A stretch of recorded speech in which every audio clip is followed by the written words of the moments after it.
Shout out to Mr. Aninews. Happy Tensura there. We got some Tensura cut content for the last episode. The fools trying to destroy RIMURU and MILIM. And we're somehow probably gonna just beat them without doing anything. I feel we're gonna get some sort of like grieving souls. Remember that anime? Or Kai would do nothing and everything would work out because it just does. I feel like that's gonna happen this arc. We all know Maribel is quite ambitious when it comes to her plans, but I think this time she's finally crossed into pure delusion. We'll see. Trying to mind control Rimuru is one thing, but trying to do so while taking out MILIM simultaneously is ridiculous. They're so confident. They just believe in, what is it? They haven't said it, but I think it's related to, what's it called? The Chaos Dragon Egg. I mean, yes, they do have some sort of secret weapon Yuki pulled from the Dragon's Nest, but unless it's a true Demon Lord on par with MILIM, I don't think it'll be very effective. Still, I don't think Maribel is foolish enough to attempt such a play without having a few aces up her sleeve, so while they might not actually be aces at all, what matters is that to her they are. So, with the culmination of everything she's been working towards right around the corner, I can't wait to see how much of a threat she actually turns out to be. We might be disappointed. Might be overestimating Maribel right now. I have a lot of faith in Grandpappy though. I think that he's gonna do something big. Will she actually pose a challenge, or will she easily be defeated just like every other threat Rimuru has faced lately? She's gonna get defeated. There's no way we lose. The way that this show is designed, I don't think anyone can really contest us. And even if they do, we still win. I don't think this is the type of series where Rimuru is going to lose and face some sort of devastating consequence. I don't think it's really about that kind of storytelling. The additional details of her plan are what we're going to talk about, as well as what we didn't see from Rimuru's preparations for the expedition.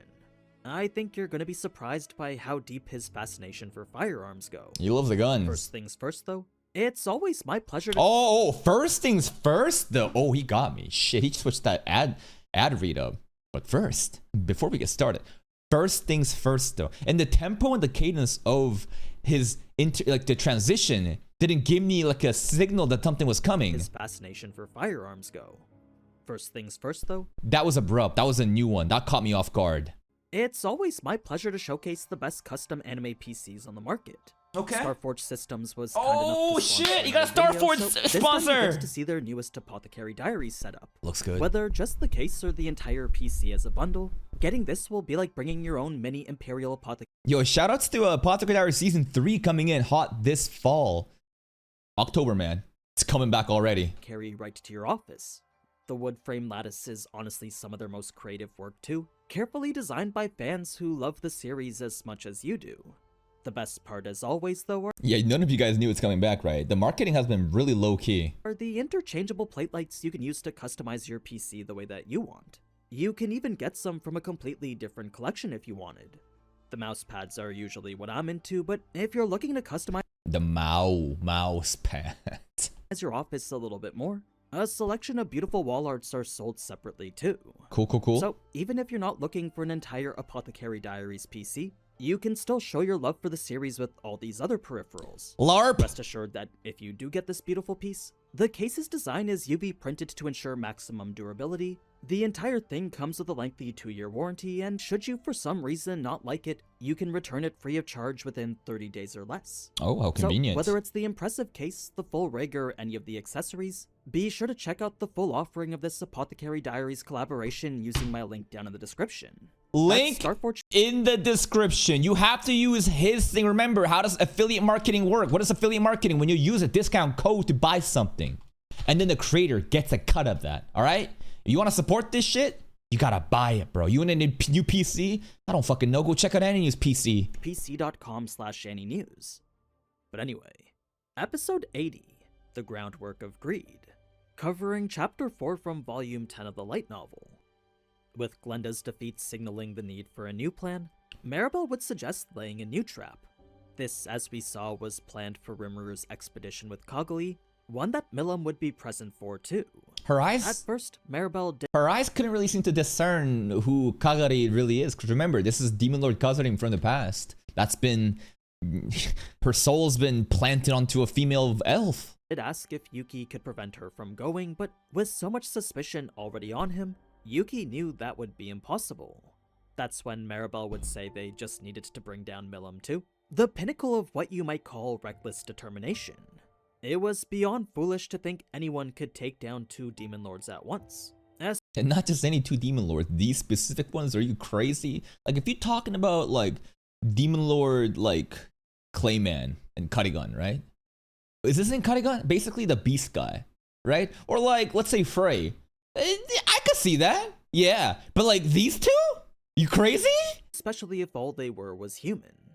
Yuki had assumed Maribel wanted to make use of his gestures, but even after telling her all of them were busy, she simply said they would proceed without them. No support for the Clown Squad. Because what was Clown Squad doing? So far, Yuki just said, let's just stay low-key. There's no need to do anything. And you know what? Let's just let Maribel have her shine. And we'll just kind of leech off of that, and whatever happens, either way, he can pretend like, oh, I got controlled. And after telling her all of them were busy, she simply said they would proceed without them. It's not like she knew how strong they were anyway, so her immediate dismissal of them just showed they weren't even worthy of her consideration. Nah, she underestimated the Clown Squad. I think a lot of us are. Dude, they're no joke. Tyr, Footman, Laplace, the way that Laplace took out fucking Valentine brother, bro. Like, are you kidding me? Not only that, it also meant she had her sights set on a far bigger threat. A larger and stronger one that could apparently take on a demon lord for her. This is too greedy. That would be whatever it is Yuki had retrieved from the dragon's nest, something that apparently belonged to MILIM anyway. Chaos Dragon. It's not specified what it is, but with 2 sets of excuses loaded for should they get caught possessing it, they made it clear MILIM would spiral into a rage the moment she saw it. Oh, I forgot about her battle outfit. We need to get that coming back. That would be the foundation for their success. A tool that, once explained, Yuki started to believe their chances weren't as bad as he thought. In fact, given the scale of the threat and how impactful it is on MILIM to begin with, it was safe to assume MILIM would try to take it on herself. This was the extent of the plan they talked about in the anime, the fallout after not being a concern due to Luminous. She would certainly handle the threat of Veldora while at the same time leaving control of the Western nations to whoever. Could she though? Aren't we overestimating Luminous? I don't think I've seen her really go serious just yet. But I don't think anyone really can surpass Storm Dragon Veldora unless you have some other Storm Dragons, which is gonna be his siblings or someone like Guy Crimson, right? I just don't know. Could Luminous even beat Diablo? Could Luminous beat a Primordial? I don't think she could. I don't know. Maybe she could. You see, before, Granville and Luminous operated with a mutual understanding. A collaboration of sorts that allowed him to control the Western nations the way that he wanted. Oh, look at Grandpappy here with the toddler Maribel scheming about how to take over the world together. What a great grandfather. Whether it was due to greater plans or the fact she just didn't care, this Queen of Nightmares who saw humanity as nothing more than vampire food left control of everything outside Lubellius to the 7 Days clergy. The Queen of Now Nightmares. That the clergy was cool no name. more, though, Luminous's protection was lost, and with it, Granville's authority to influence the Western nations. Now Hinata was gaining way more influence, and with the Demon Lord Rimuru backing her up, Granville's place in the world was quickly diminishing. Okay. Should he somehow manage to get rid of Rimuru, though, Granville believed his authority would revert to how it was prior to Rimuru. Now, when it came to Glenda's discussion about the 5 elders after, the reason Maribel had them work— These 2 have no business getting this much aura. But let's give Gavan some, because he's... I don't know, he could be inquisited right now. opposed to each other is because they were very much easier to control this way. Yes, working together was certainly more efficient, but She can't drink! What's she doing this toast? at the same time, it opened the group I probably said that in like the season 3 reactions too. I think this is a season 3 scene. No, is this season 4 actually? Johan is here. Anyway, this is a funny fucking scene. What the fuck are you doing a toast for a wine? up to stagnation and corruption. Better be juice. Think of it like those family-run companies that get ruined by whoever was at the top.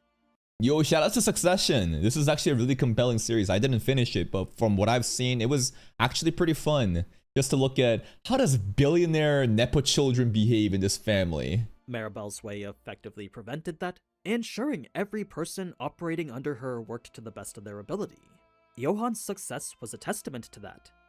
All in all, her plans were actually quite terrifying though, since if not for Glenda revealing everything now, Rimuru knew he probably would have let a spy into their ranks. Good comms. That was just how Good dangerous intel. this game of politics was. you needed to know who was friend and who was foe, otherwise you'd be quickly led to ruin. The other two elders were Margrave Cider and King Doran, the former protecting the northern regions of Inglacia, and the latter the leader of a small military kingdom also called Doran. Okay, it's kind of important characters. So, with 2 of the 5 elders being Inglacian themselves, that just showed how much Granville valued that nation. It was close to Libelius and far from Jura, so with that making it one of the safest countries in the world, it made sense why Granville would choose it as the location to serve as his political and economic center. Now, part of the misunderstanding regarding Rimuru's hostilities is the fact Diablo had spread some of the rumors himself. According to Rimuru's inner circle, Diablo had talked all about how Rimuru was planning to control the entire world's economy.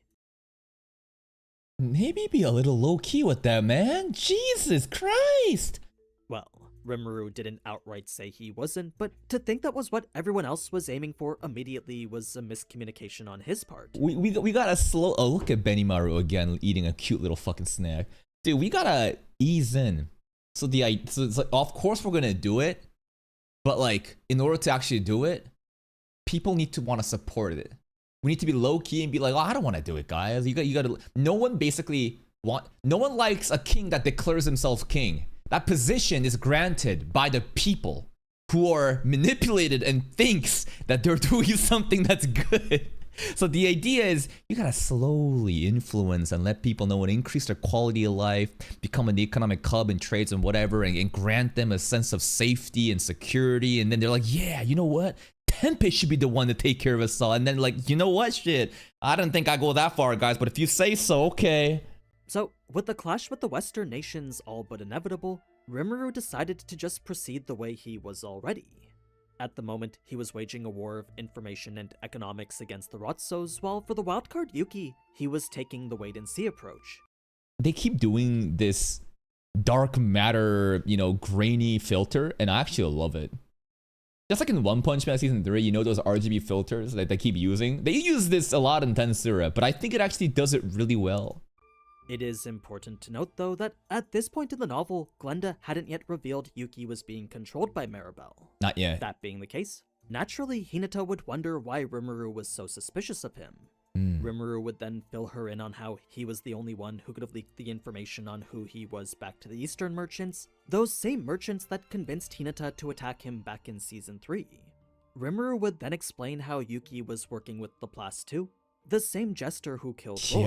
Yes, Valentine! Hinata wasn't very concerned about, but if it was in fact true that Yuki was working against them, Hinata was happy to focus her efforts against him.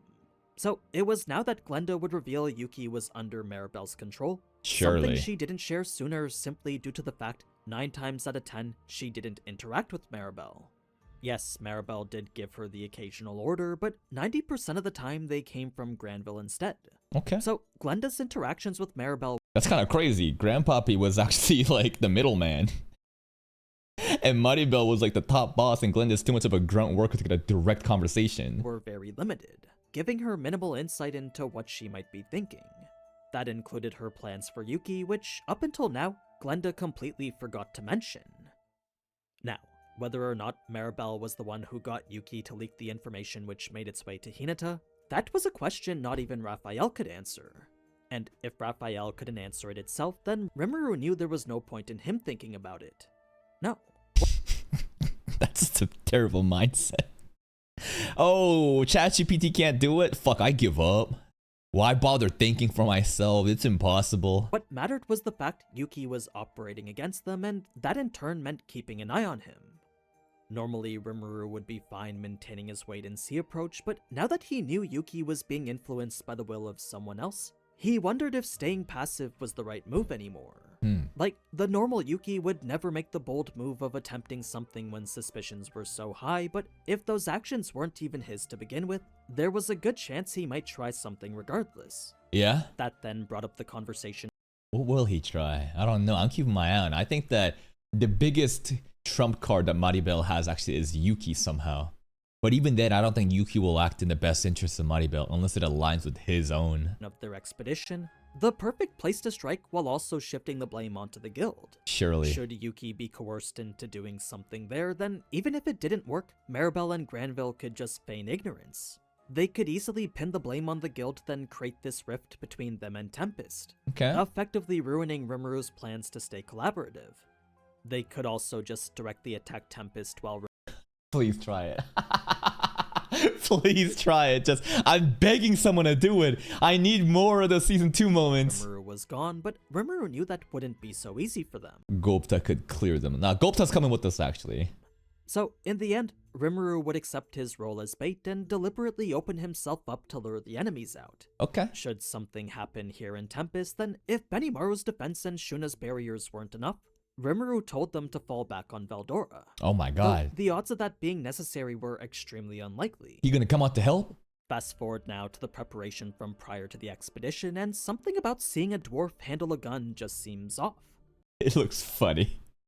Dwarves are always like artisan craftsmen, you know, making stuff, and now they're making guns in this world. Oh my god. Well, despite Rimuru's previous hesitation to bring guns into the world, it looks like he decided to change his mind. Okay. Even if it did start out as just providing Glenda with new supplies of ammunition, eventually Rimuru started considering mass production. Why? Because guns are cool. He wasn't planning to put them out for sale, but as an enthusiast who wanted one himself, Westaboo, bro. Fucking gun-obsessed Japanese salaryman. LARPing. he figured he could just give them to important people on some kind of licensing system. Okay. Either way, in a short few days a prototype was made, and the result was what we saw in the anime. Give Shuna one. Shuna really wanted one. Kaijin produced a mold similar to what Glenda had showed him, and Dort engraved a magic seal that would trigger a small explosion inside the chamber. This in turn removed the need for gunpowder and cartridges, instead only requiring an elliptical-shaped bullet. The gun held 16 bullets in Bro thinks he's so tough at this pose. total, and a blowback system retracted the bolt with every shot in order to load the next bullet. Okay. It also limited the impact of the explosive charge happening on the inside. So, while the end result almost looked like a toy, the approximate power of it was equivalent to that of a .44 Magnum. The Goddamn! gun's magisteel made it highly shock resistant. Yeah, it is a reference to the Olympics. The Turkish man. Everyone else using their fancy ass special technology glasses. But one Turkish man just pulls up and just raw dogs it and wins and leaves. And the inscription-driven explosive charge delivered the maximum firepower possible.